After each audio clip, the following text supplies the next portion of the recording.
ನೀವು ಮಣ್ಣಲ್ಲಿ ಇದನ್ನು ಮಿಕ್ಸ್ ಮಾಡಿದಾಗ ಏನಾಗುತ್ತೆ, ಮಣ್ಣು ಮೃದು ಆಗುತ್ತೆ. ಸೊ ಆದ್ರಿಂದ ಕೋಕೋಪೀಟ್ ತುಂಬಾ ಇಂಪಾರ್ಟೆಂಟ್ ಆಗುತ್ತೆ. ಮೊದಲನೇದಾಗಿ ಏನಂತಂದ್ರೆ ಈ ಕೋಕೋಪೀಟ್ ಯಾಕೆ ನಾವು ಯೂಸ್ ಮಾಡಬೇಕು ಅನ್ನೋದನ್ನ ಹೇಳ್ತಾ ಹೋಗ್ತೀನಿ. ಈಗ ನೋಡಿ, ಈ ಕೋಕೋಪೀಟ್ ಏನಂತಂದ್ರೆ ನಮಗೆ ಮೃದುವಾಗಿ ಬಿಡುತ್ತೆ ಮತ್ತೆ ತೇವಾಂಶ ಜಾಸ್ತಿ ಹಿಡ್ಕೊಳ್ಳುತ್ತೆ. ನನ್ನ ಹತ್ರ ಒಂದು ಸಿಂಪಲ್ ಮೆಥಡ್ ಇದೆ, ನಿಮ್ಗೆ ತೋರಿಸ್ತಾ ಹೋಗ್ತೀನಿ.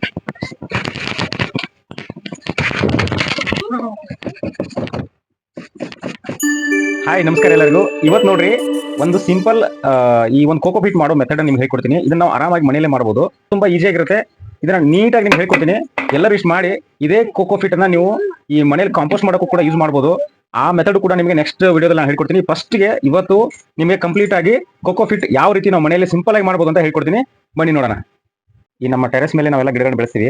ಅದಕ್ಕೆ ಪ್ರಮುಖವಾಗಿ ನಾವು ಬೀಜಗಳನ್ನೆಲ್ಲ ಹಾಕಬೇಕಾದ್ರೆ, ಅಥವಾ ಈ ಒಂದು ಪ್ಲಾಂಟ್ಸ್ ನ ಸ್ಟಾರ್ಟಿಂಗ್ ಒಂದು ನರ್ಸರಿ ಏನು ಪ್ಲಾಂಟ್ಸ್ ಅಂತ ಕರಿತೀವಿ, ಅದನ್ನೆಲ್ಲ ಹಾಕಬೇಕಾದ್ರೆ ನಮ್ಗೆ ಕೋಕೋಪೀಟ್ ನಾವು ಬೈ ಮಾಡ್ತೀವಿ, ಆನ್ಲೈನ್ ಎಲ್ಲ ತಂದಿರ್ತೀವಿ. ಅದು ಆಕ್ಚುಲಿ ಒಂದು ಬ್ರಿಕ್ಸ್ ತರ ನಿಮ್ಗೆ ಕೊಡ್ತಾರೆ. ಅದನ್ನ ನೀರು ಹಾಕಿದ್ರೆ ನಿಮಗೆ ಒಂದು 3 to 4 times ಅಷ್ಟು ದೊಡ್ಡದಾಗುತ್ತೆ. ಸೊ ಅಷ್ಟೊಂದು ದುಡ್ಡು ಕೊಟ್ಟು ತರೋ ಬದಲು ನಾವೇ ಮನೆಯಲ್ಲೇ ಯಾವ ರೀತಿ ನಾವು ಒಂದು ಕೋಕೋಪೀಟ್ ಅನ್ನ ಮನೆಯಲ್ಲೇ ರೆಡಿ ಮಾಡಬಹುದು. ಸುಮಾರು ಜನ ಮಿಕ್ಸಿ ಜಾರ್ಗೆ ಹಾಕಿ ಅದನ್ನ ಬಿಡಿಸ್ತಾರೆ, ಆ ಹೊಟ್ಟನ್ನು ಬಿಡಿಸ್ತಾರೆ. ಸುಮಾರು ಜನ ಒಂದು ಟೂಲ್ಗಳನ್ನೆಲ್ಲ ಯೂಸ್ ಮಾಡ್ತಾರೆ. ಸೊ ನಾನು ಕೂಡ ಒಂದು ಸಿಂಪಲ್ ಮೆಥಡ್ ನಿಮ್ಗೆ ಹೇಳ್ಕೊಡ್ತೀನಿ.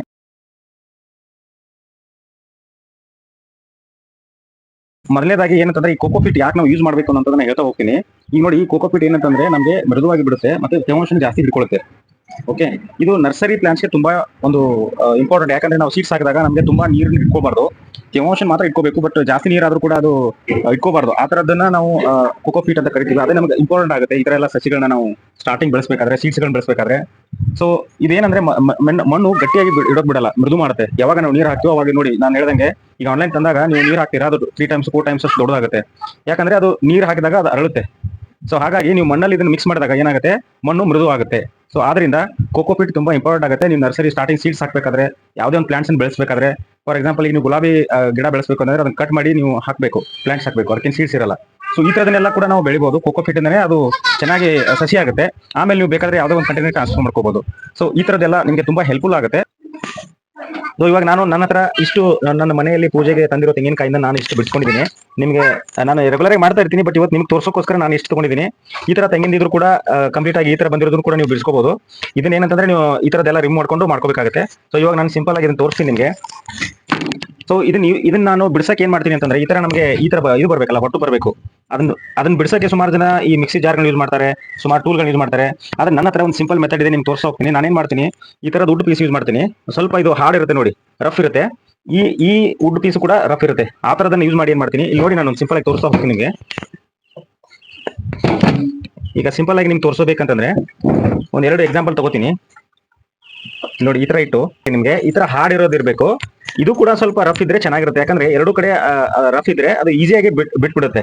ನೋಡಿ, ನಾನು ಸಿಂಪಲ್ ಆಗಿ ತೋರಿಸ್ತೀನಿ. ಒಂದು ಈ ತರ ಮಾಡ್ತಾ ಹೋದ್ರೆ ಕಂಪ್ಲೀಟ್ ಆಗಿ ಬಿಡ್ತಾ ಹೋಗುತ್ತೆ.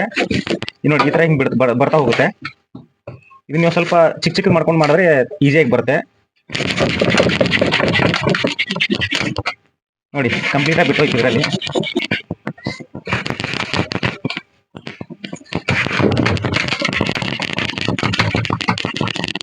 ಈ ತರ ಬರುತ್ತೆ. ಸೊ ಈ ತರ ನಿಮ್ಗೆ ಪೌಡರ್ ಬೇಕಾಗುತ್ತೆ.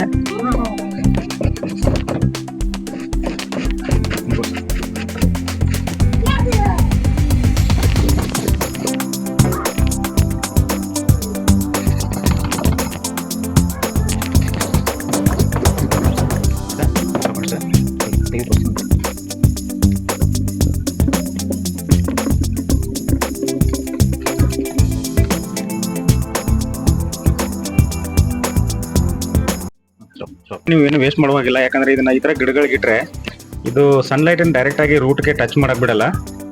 ಆಮೇಲೆ ಏನು ಗೊಬ್ಬರವನ್ನು ರೆಡಿ ಮಾಡ್ತಾವಲ್ಲ, ಆ ಹುಳಗಳು ಕೂಡ ಸಾಯಲ್ಲ ಇದರಿಂದ. ಡೈರೆಕ್ಟ್ ಆಗಿ ಸಣ್ಣ ಲೈಟ್ ಬಿಳದೇ ಇರೋದ್ರಿಂದ ಈ ತರ ಯೂಸ್ ಮಾಡ್ಕೊಳ್ಳಿ.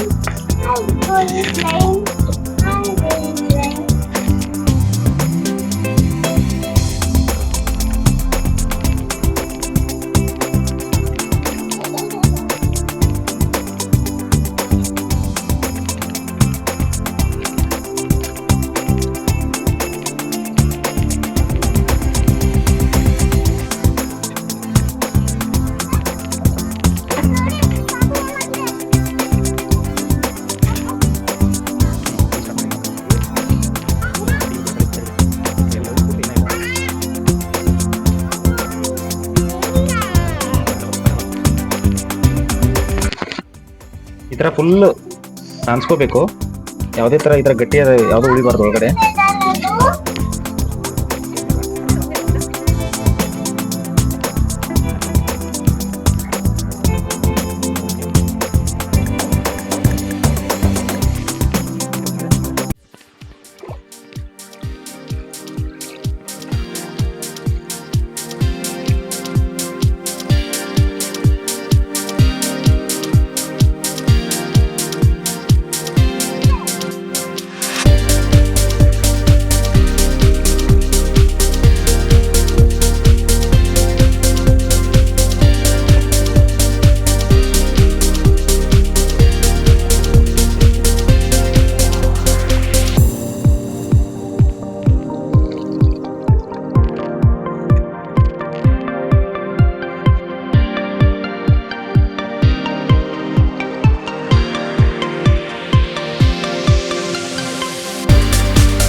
ಈ ಒಂದು ಉಳಿದಿರೋ ವಾಟರಲ್ಲಿ ಸೋಡಿಯಂ ಕ್ಲೋರೈಡ್ ಇರುತ್ತೆ. ಸೊ ಹಾಗಾಗಿ ಇದನ್ನು ಚಿಕ್ಕ ಚಿಕ್ಕ ಪ್ಲಾಂಟ್ಸಿಗೆ ಹಾಕಬೇಡಿ. ಲೈಕ್ ಸೊಪ್ಪಿನ ಪಲ್ಲೆಗೆಲ್ಲ ಹಾಕಕ್ಕೆ ಹೋಗ್ಬೇಡಿ ಡೈರೆಕ್ಟಾಗಿ. ಇದನ್ನು ಬನಾನಾ ಅಥವಾ ನಿಂಬೆಹಣ್ಣು, ಚಿಕ್ಕು ಗಿಡ ಈ ಥರದೊಂದು ದೊಡ್ಡ ದೊಡ್ಡ ಪ್ಲಾಂಟ್ಸಿಗೆ ಹಾಕಿ, ಏನು ತೊಂದರೆ ಆಗಲ್ಲ. ಸೊ ಇವಾಗ ನಾನು ಈ ಕೋಕೋಫೀಟನ್ನು ಓಪನ್ ಮಾಡ್ತಾಯಿದ್ದೀನಿ. ನಾನು ಹಿಂದಿನ ದಿವಸ ಹಾಕಿ ಇವತ್ತು ಇದನ್ನು ಓಪನ್ ಮಾಡ್ತಾಯಿದ್ದೀನಿ. ಫುಲ್ ಡ್ರೈ ಆಗಿದೆ. ಇವಾಗ ನೋಡೋಣ ಯಾವ ರೀತಿ ಬರುತ್ತೆ ಅಂತ. ನಿನ್ನೆ ಫುಲ್ ವಾಟರ್ ಕಂಟೆಂಟ್ ಇತ್ತು. ಇವಾಗ ಅದೆಲ್ಲ ನಾನು ಉಲ್ಟಾ ಇಟ್ಟಿದ್ದೆ. ಇದನ್ನು ಒಂದು ದಿವಸ ನೀರೆಲ್ಲ ಸೋಸಿ ಹೋಗಿದೆ. ಇವಾಗ ಫುಲ್ ಡ್ರೈ ಆಗಿದೆ. ಸೊ ಇವಾಗ ಓಪನ್ ಮಾಡ್ತೀನಿ. ಇದನ್ನು ಈ ಥರ ಮಾಡಿ ಇಟ್ಕೊಂಡ್ರೆ ನೀವು ಎನಿ ಟೈಮ್ ಸೀಡ್ಸ್ ಹಾಕೋ ಟೈಮಲ್ಲಿ ನೀವು ಯುಟಿಲೈಸ್ ಮಾಡ್ಕೋಬೋದು. ಈ ವಿಡಿಯೋ ನಿಮಗೆ ಇಷ್ಟ ಆಗಿದ್ದರೆ ಮರಿಲಾರ್ದೆ ಎಲ್ಲರೂ ಸಬ್ಸ್ಕ್ರೈಬ್ ಮಾಡಿರಿ, ಶೇರ್ ಮಾಡಿರಿ.